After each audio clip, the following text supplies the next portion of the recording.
okuhandika oku kwabahambwa nkuru za Diso omu Eastern Division omu municipality ya Rukungiri.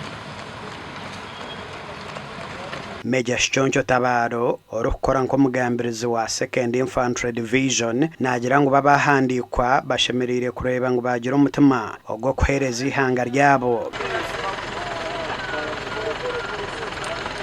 Tukatandika okuhandika abantu kuzomahe ibiro bitano by'omwezi ogu twatandika na sente yo kubanza ya Kigezi, twaza sente ya kabiri ya Ntungamu, hati turi a recruitment center ya Kashatu district ya Rukungiri. Major Tabaro nagira ngo hamurundo ogu abantu babire nibenda hihe abarukusingo bwinji bahereze kubatunga kwegita hihe erya UPDF. Kanungu nitwenda y'abantu 82 kandi Rukungiri twenda y'abantu 124.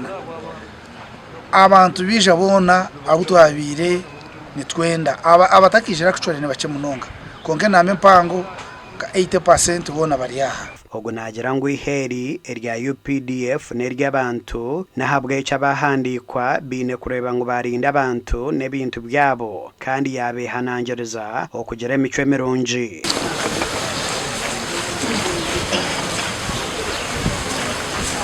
Ntubagambira UPDF icyo kubanza niheri y'abantu, icya kabiri no kurinda ibintu by'abantu, icya kashatu no kugira imico mirungi omisho g'abantu, icya kane no kubereka ngo UPDF itwe turi hansi yo butegetsi bw'abantu, civil authority. Gasha kwa Dan Basibye.